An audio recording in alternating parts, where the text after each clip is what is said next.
Hello everyone. सो आज हम discuss करेंगे जो हमारा लास्ट टॉपिक है न्यूटन डिवाइडेड डिफरेंसेस का। इसमें आपको आ जाता है कि न्यूटन्स डिवाइडेड डिफरेंस फार्मूला पता करना या ये टेबल फाइंड आउट करना, तो उसी को हम डिस्कस करेंगे यहाँ पे। बहुत इजी है बेटा यहाँ पे ये चीज़। जैसे मान लो हमारे पास ये क्वेश्चन है, यहाँ पे आपकी बुक में से है, find the divided differences. Divided differences की बात करेंगे हम। डिवाइडेड डिफरेंसेस फाइंड आउट करने हैं। ये डेटा है हमारे पास 1 2 3 4 5 पॉइंट्स हैं, 5 ऑब्जर्वेशन हैं और डिवाइडेड डिफरेंस निकालना है।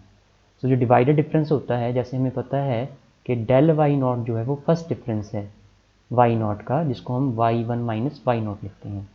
और डिवाइडेड डिफरेंस क्या होता है एक्चुअल में, जैसे अगर हम बात करें यहाँ पे फर्स्ट ऑर्डर जो डिवाइडेड डिफरेंस हैं उनको हम लिखेंगे जैसे जब हम y1 minus y not over x1 minus x not करेंगे, तो इसको हम कहते हैं फर्स्ट ऑर्डर डिवाइडेड डिफरेंस। और इसको हम रिप्रेजेंट करते हैं यहाँ पे इस तरीके से, डेल, इसके सब्सक्रिप्ट आ जाएगा d और यहाँ पे वाई नॉट। तो ये चीज़ है यहाँ पे del subscript d y not, ये है हमारे पास y1 minus y not over x1 minus x not. ऐसे ही जब हम y2 minus y1 over x2 minus x1 करेंगे, ये फर्स्ट डिवाइडेड डिफरेंस आ जाएगा। इसको किसका, y1 का, इसको हम लिखेंगे डेल सब्सक्रिप्ट डी y1। तो इस तरीके से। ऐसे ही जो जनरल फार्मूला है वो आपकी बुक में दे रखा है 139 पेज पे, आप देख सकते हो वहाँ पे। यहाँ पे अगर हम जनरली अगर हमने इसको रिप्रेजेंट करना है, यहाँ पे r आ जाएगा और यहाँ पे r+1 आ जाएगा, यहाँ पे r+1 आएगा और यहाँ पे yr आ जाएगा। सिमिलरली यहाँ पे r+1 आएगा और यहाँ पे r आ जाएगा। This is the formula for the first divided difference of any via r। और यहाँ पे आप देख सकते हो बेटा, यहाँ पे हमारे पास इस क्वेश्चन के अंदर, तो पहले एक बार पूरा समझ लेते हैं कंसेप्ट। ये फर्स्ट डिवाइडेड डिफरेंस हो गया, और इस केस में अगर हमने सेकंड डिवाइडेड डिफरेंस निकालना है, वो कैसे निकालेंगे? सेकंड डिवाइडेड जो हमारे पास सेकंड ऑर्डर का डिवाइडेड डिफरेंस है, उसको निकालने के लिए हम क्या करेंगे यहाँ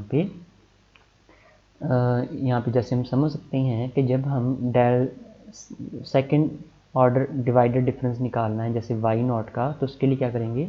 उसके लिए हम यहाँ पे जो ये फर्स्ट ऑर्डर का था, यहाँ पे डेल डी वाई नॉट है, सॉरी यहाँ पे 1 आ जाएगा, 1 minus del D y not कर देंगे, ओवर हम यहाँ पे लिखेंगे इसके अपॉन आ जाएगा, इस केस में आएगा x2 माइनस एक्स नॉट। तो ये हो जाएगा सेकंड, इसको हम कहेंगे सेकंड ऑर्डर डिवाइडेड डिफरेंस, क्योंकि एंड पॉइंट तो सेम रहेगा। ये जो इनिशियल पॉइंट 0 यहीं पे रहेगा, लेकिन जो ये वाला सेकंड पॉइंट है वो इसके कॉरस्पॉन्डिंग आएगा, 2 के कॉरस्पॉन्डिंग 2। जैसे यहाँ पे हम अगर बात करें कि अगर हमने यहाँ पे डेल स्केयर पता करना है डी वाई वन का, तो वो क्या आएगा? Del D Y two minus del D y one over, यहाँ पे आ जाएगा इस केस में x2 माइनस x1। एक सेकंड बेटा, यहाँ पे आप देखिए कि ये जो हमने x2 लिया है वो एक स्टेप हमने, जैसे y0 y1 था एक स्टेप, फर्स्ट डिफरेंस में हम सिर्फ एक स्टेप आगे तक गए, सेकंड डिफरेंस में 2 स्टेप का डिफरेंस हो जाएगा। और यहाँ पे भी क्योंकि x1 है तो 2 स्टेप का डिफरेंस हो जाएगा, यहाँ पे लिखेंगे 2 स्टेप का डिफरेंस है। और जैसे यहीं पे ही मान लीजिए हमने यहाँ पे हम जो बात कर रहे हैं, थोड़ा सा इसको यहीं पे मैं करके दिखा देता हूँ। जैसे मान लीजिए हमारे पास अगर यहाँ पे डेल क्यूब निकालना है, डेल क्यूब, सॉरी पहले डेल स्केयर ही निकाल लेते हैं, del square d Y two का, तो आप खुद देखिए क्या होगा, डेल डी यहाँ पे आएगा वाई थ्री, एक सेकंड, डेल स्केयर हम क्या करते हैं, del square d Y two जब निकालेंगे वो क्या आ जाएगा, del D y three minus del d यहाँ पे वाई टू हो जाएगा इस बार। और इसके नीचे आ जाएगा हमारे पास, यहाँ पे क्या आएगा अभी, क्योंकि वाई टू कॉरस्पॉन्डिंग यहाँ पे आ जाएगा x2, लेकिन क्योंकि 2 स्टेप सेकेंड डिफरेंस में 2 स्टेप का डिफरेंस लेना है तो यहाँ पे x4 आएगा। तो अगर जनरल फार्मूला देखना है del square d y r, इस केस में क्या आ जाएगा, क्योंकि जब 2 यहाँ पे, इसका मतलब इस साइड पे यहाँ पे रहेगा डेल डी वाई आर, और यहाँ पे आ जाएगा del D y r plus 1 square difference के केस में, सॉरी यहाँ पे तो नहीं आएगा, और फिर इसके नीचे आ जाएगा, क्योंकि यहाँ पे बाई 2 है, यहाँ पे भी इसके कॉरस्पॉन्डिंग 2 के कॉरस्पॉन्डिंग 2, तो यहाँ पे एक्स आर, और सेकंड डिफरेंस में 2 स्टेप हमने डिफरेंस लेना है, तो ये चीज़ आ जाएगी।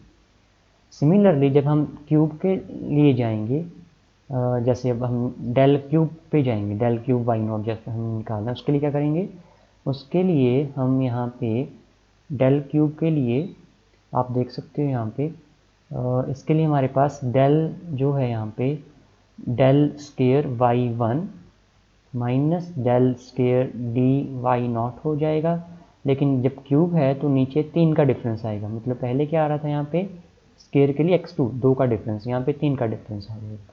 तो इस तरीके से हमने ये क्वेश्चन करना है, और इसको हम यहाँ पे थोड़ा सा समझ लेते हैं बेटा। यहीं पे ये जो है दिस इज एक्स नॉट, यहाँ पे ये हमारे पास ये है हमारे पास x1 है, और ये x2 है, ये x3 है, ये x4 है, ये यहाँ पे y1 है, y2, y3, y4, y5।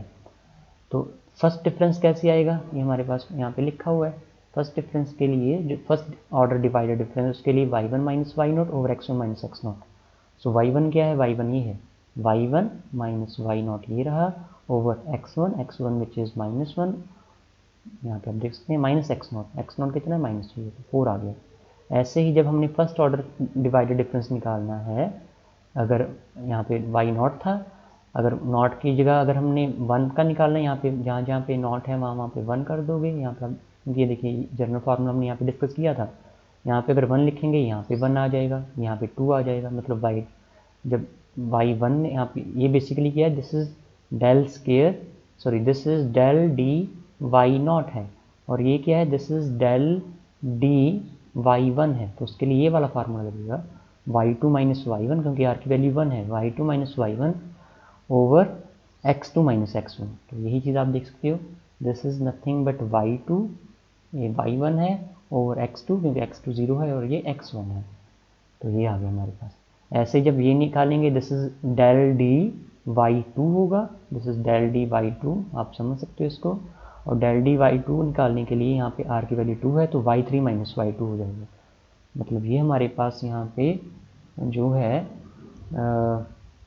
आप देख, सॉरी बेटा, यहाँ पे जो है ये एक्चुअल में नॉट है, ये 1 है, ये 2 है, और ये 3 है। उसी हिसाब से हम कर रहे हैं, जैसे हम डेल डी वाई वन किया था उसमें y2 माइनस वाई वन आया था हमारे पास, और नीचे x2 माइनस x1। और जब डेल डी वाई थ्री करेंगे तो उस केस में ये y3 माइनस वाई टू हो जाएगा ऊपर, नीचे x3 माइनस x2 हो जाएगा। सिमिलरली यहाँ पे तो आई होप आपको पता लग गए होंगे। ये del D y not, this is del D y one, this is del D Y two आएगा। ये सारा रफ वर्क है आपको जस्ट समझाने के लिए। This is del D y three आएगा, और ये एक्चुअली में वाई फोर है। और अभी आगे हम देखते हैं, जब ये निकालना है, इसको निकालने के लिए क्या करेंगे, दिस माइनस दिस, 10 में से 4 गया, लेकिन सेकंड डिफरेंस है तो नीचे हम 2 का डिफरेंस लेंगे, जैसे यहाँ पे समझा था। तो नीचे हम x2 का x नॉट से डिफरेंस लेंगे। x2 कितना 0 है, x नॉट -3 है, तो 0 माइनस -3। ऐसे जब यहाँ पे निकालना है सेकंड डिफरेंस किसका, ये सेकंड डिफरेंस किसका है, basically this is del d square y not है, और ये क्या है, this is del d square y one है। इसको निकालने के लिए दिस माइनस दिस ओवर क्योंकि y1 के नीचे यहाँ पे आप देख सकते हो इस फॉर्मूले के अकॉर्डिंग यहाँ पे लिखा भी हुआ है, ओवर क्या करेंगे, y1 की जगह नीचे x1, 2 स्टेप का डिफरेंस, x3 से डिफरेंस लेंगे, तो x3 हमारे पास 3 है, 3 से जब -1 का डिफरेंस लेंगे तो ये आया, तो सॉल्व करके इतना आ गया। ऐसे ये स्टेप है, ऐसे ही आपने फर्दर जो डिफरेंसेस हैं वो निकालने हैं। और कई बार आपको ये डिफरेंस टेबल बनाने के लिए आ जाता है, कई बार आपको पूछ लिया जाता है कि एक्चुअल में जो ऑब्टेन कीजिए the value of using Newton divided difference formula, किसी पॉइंट पे वैल्यू निकालनी है। तो ये जो है दिस इज़ द फार्मूला जो हम यूज़ करेंगे, न्यूटन डिवाइडेड डिफरेंस फार्मूला, जब हमें कैलकुलेट करना होगा डिवाइडेड डिफरेंसेस को, तो ये फार्मूला होता है। जब n पॉइंट्स हैं तो जैसे यहाँ पे 4 पॉइंट्स हैं तो 3 तक जाएगा, अगर यहाँ पे n प्लस 1 पॉइंट्स होते तो ये nth डिफरेंस तक जाता। तो यहाँ पे सिंपली हमने पता ही आपको कि टेबल हमने सीख ही लिया ऊपर बनाना, कैसे हमने टेबल बनाना है। तो जैसे टेबल बनाया है इसके हिसाब से हम यहाँ पे डिवाइडेड डिफरेंस का टेबल बना देंगे। और बाकी तो आप जो है जैसे x0 की वैल्यू हमें पता है, y0 की पता है, y1 पता है, वो सारी वैल्यूज़ यहाँ पे डाल के आप जो है इस पहले ये पॉलिनोमियल आ गई, फिर जब 2 की वैल्यू, क्योंकि हमें यहाँ पे y की वैल्यू पता करनी है 2 पे, तो जब हमने 2 पुट किया यहाँ पे इस पॉलिनोमियल में, तो हमारे पास ये f(2) which is the value of y वो आ जाएगी। तो ये आपने करना है, सारा समझना है अच्छे से। कुछ नहीं पता लगेगा तो आप मुझसे पूछ सकते हो। Thank you.